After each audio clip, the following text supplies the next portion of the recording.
everybody, welcome back to my channel. My name is Victoria and it has been a while since I have sat down and filmed a video like this. Life has been, in a word, chaotic and I am still adjusting to many life changes and we have some more coming up. I'm going to be moving at the end of January and so it is just a little bit hopeless. Not hopeless.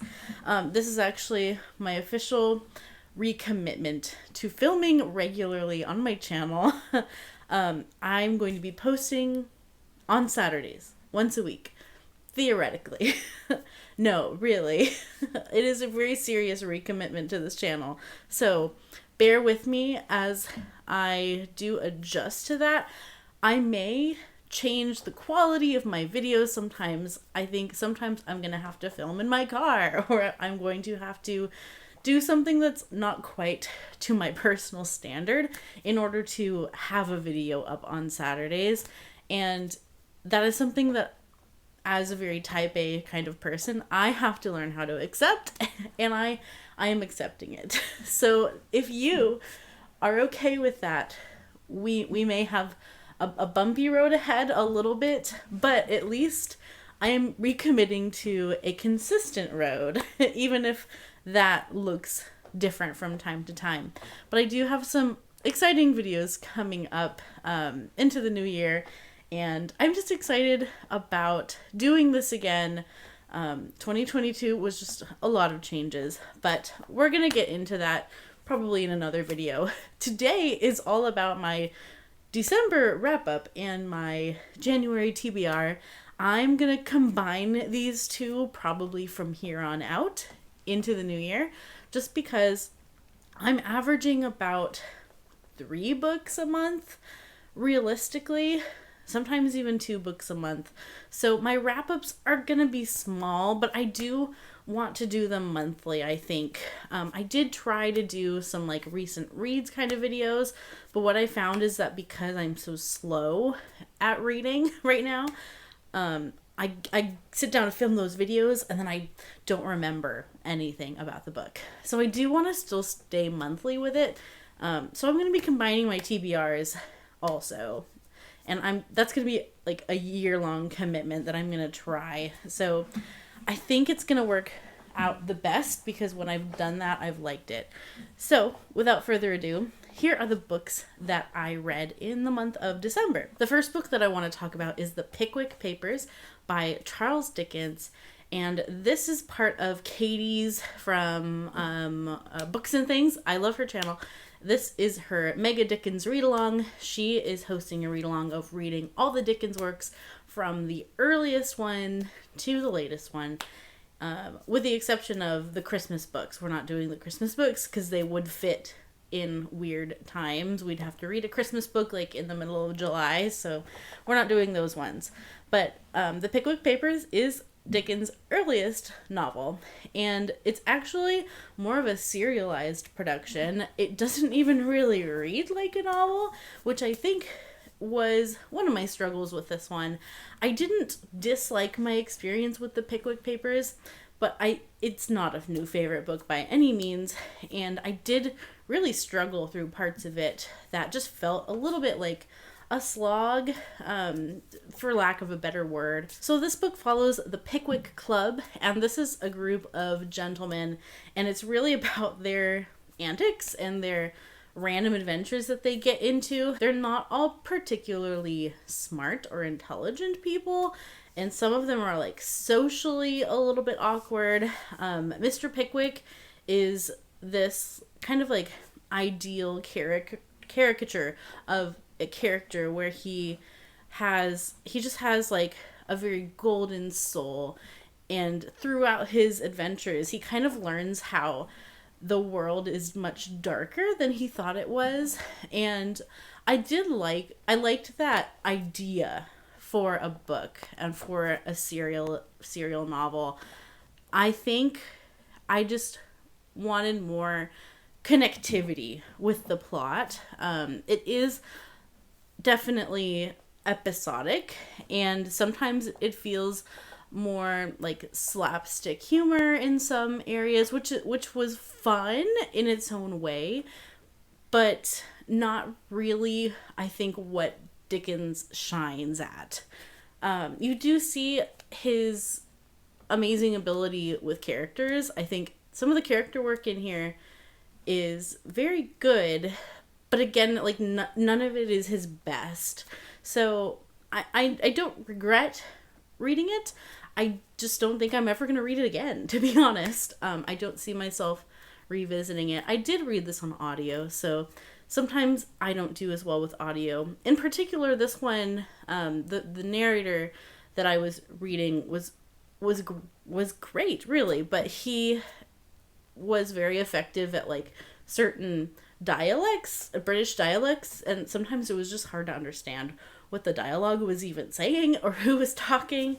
And it wasn't even done badly. It's just that I'm an American and I'm not used to hearing all of those dialects sometimes, and it just I would have needed to see the text, and I don't own a copy of this. So audio experience, I don't think I could like recommend it for this book, but I also wouldn't recommend this super highly. I didn't love it, but I do see like the glimmers of Charles Dickens and like what makes him him. You see that in the Pickwick Papers. It's just not the greatest thing that he's ever written. I read it. It's kind of under my belt, and maybe in like, I don't know, 15-20 years I might feel like trying to read this physically, but I kind of doubt it. I didn't really love it. The next book that I finished in December was Rescuing the Gospel. Actually, I'm going to hold it this way. There we go. Rescuing the Gospel from the Cowboys by Richard Twiss. And this I started in November for Nonfiction November. I got this book through my husband. I didn't actually purchase this book on my own. My husband used to work for InterVarsity Christian Fellowship, which is a ministry organization, and specifically with like college students. It's a ministry for college students on different college campuses, and they used to send him books when he was an employee. Just they send books like every month, and so we have like a ton of InterVarsity Press books, and this is one of them. And I do like to pick up the ones that sound interesting to me. I don't think my husband will ever read them. I didn't know going in that this was a dissertation that was published. And so I think it's hard to read in some ways. It's very dry because it's written as his doctoral thesis. And so you have to know that going in. If you're not like willing to kind of struggle with that and go through that kind of style of writing, then don't pick this up. But the subject matter of this was super interesting and enlightening for me personally. So I did finish it. It was just very dry reading. So this book focuses on contextualization is like the main idea.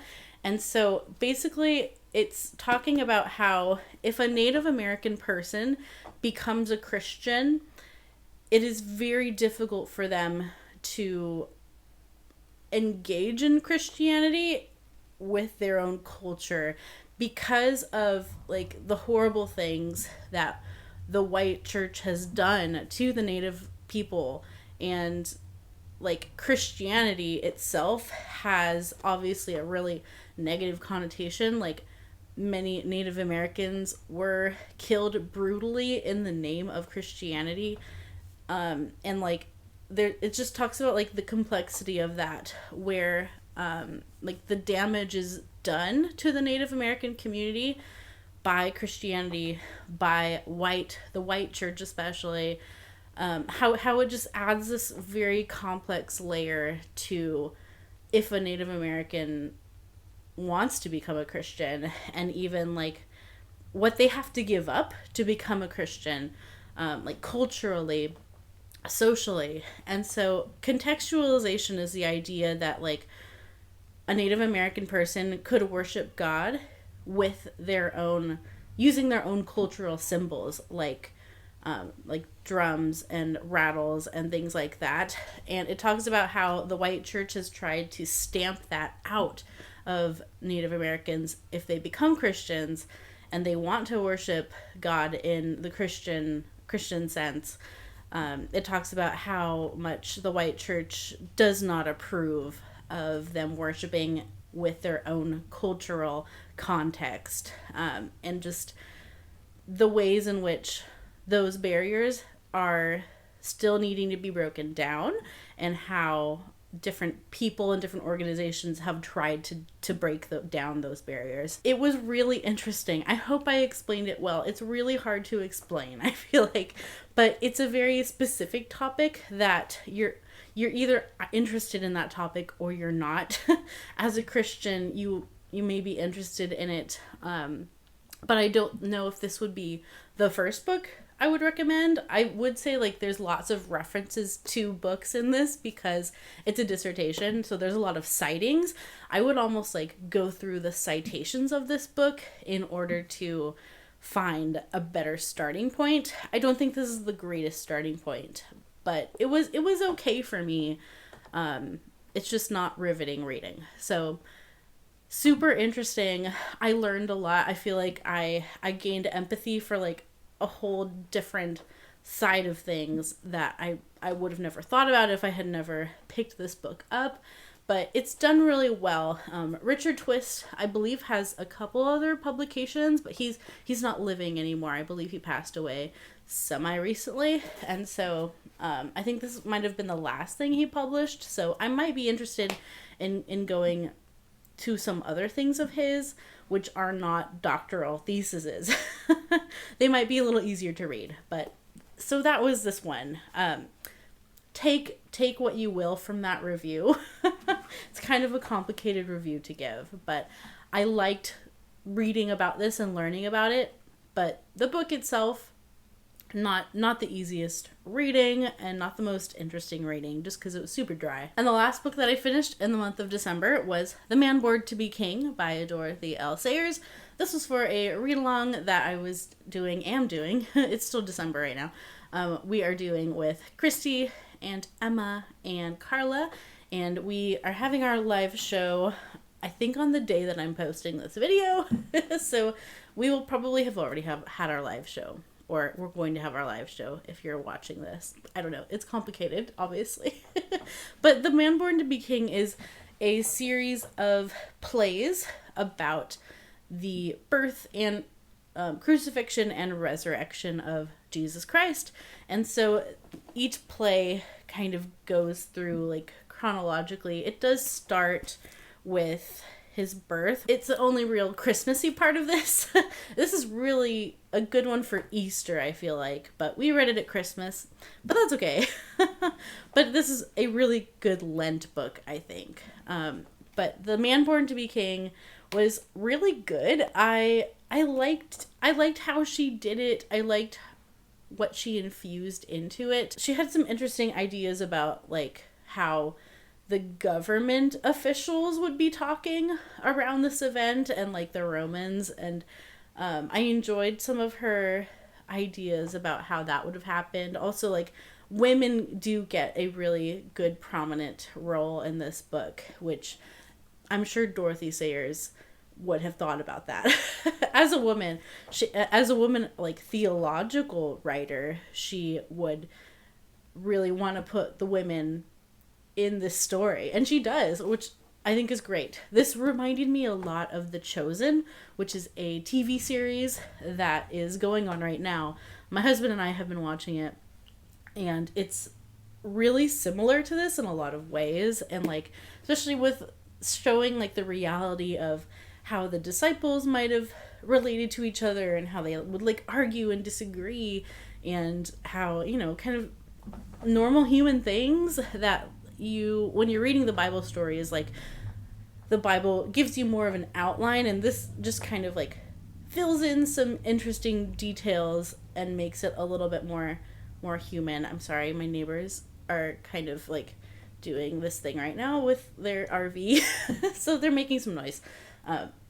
I don't know if you could hear that, but anyways. The only thing that took me out of the story a lot with this one was the British slang, British dialect. Sometimes they would say very British phrases, and it was distracting, to be honest. It was an intentional decision that Dorothy L. Sayers did, but it didn't really work for me. It was a little bit distracting. I have a similar problem with The Chosen, but like in The Chosen, they try to do this like fake accent, and like just the actors are not very good at doing the accent, and it always distracts me. It's like a fake Middle Eastern accent, and sometimes depending on the actor, like it sounds really bad. And so I had like a similar experience with this book where like everyone's talking like they're British, and obviously like they wouldn't talk like that. So I don't know, it's just like a kind of a persnickety thing, but it did take me out of the story a little bit. But I really enjoyed this. I think as far as Dorothy L. Sayers goes, you might want to already be a fan of hers before you pick this up. I don't know. I'll be interested to see what people thought of it when we talk about it in the live show.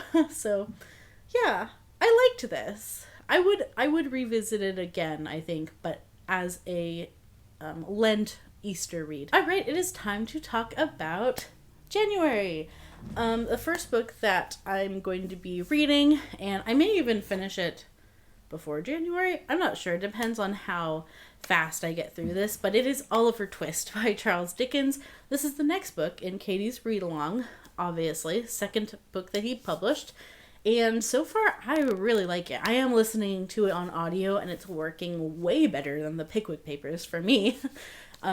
It's also just more cohesive naturally because it's written to be that way.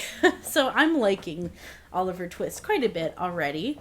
So I will be finishing Oliver Twist in January for sure. January is also Flannery O'Connor month. We're doing Flannery O'January again. This is our second year? Third year? I'm not sure now. I think second year? I'm going to say second year, but I'm so sorry if I'm wrong. But we are reading Wise Blood. That's going to be the group read, which I'm looking forward to. I didn't get around to any of her novels. Well, I think she only has 2. I didn't get around to her novels in the previous Flannery O'Connor months.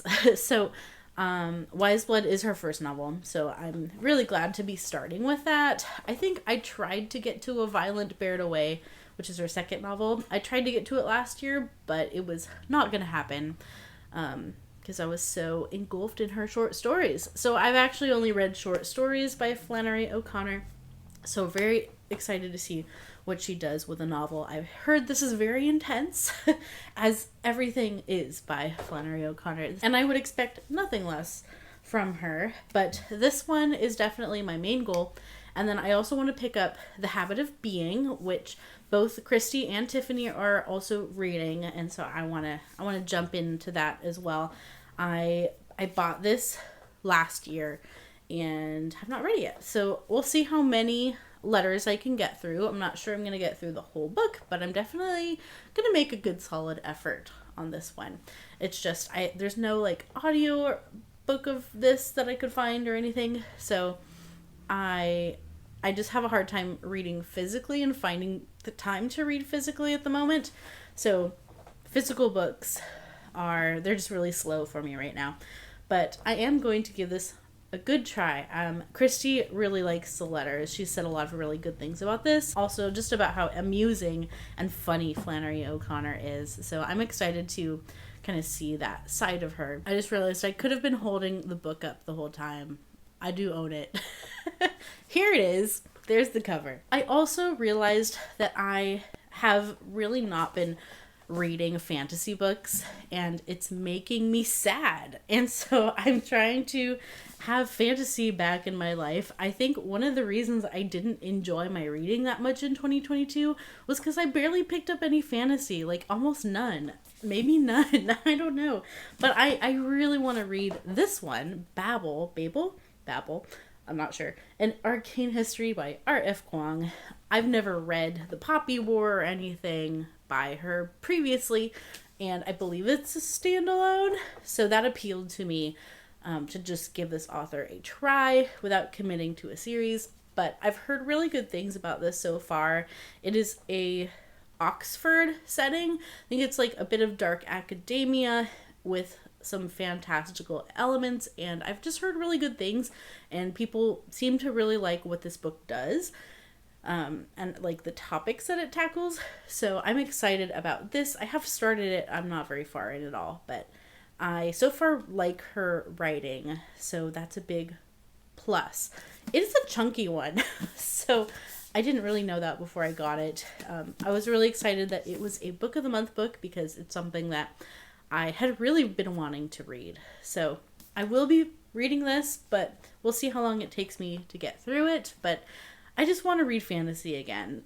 I love reading classics, but I think I need some fantasy in my life again. Another book of the month book that I've been trying to finish is Cast, which I started for Nonfiction November and didn't finish.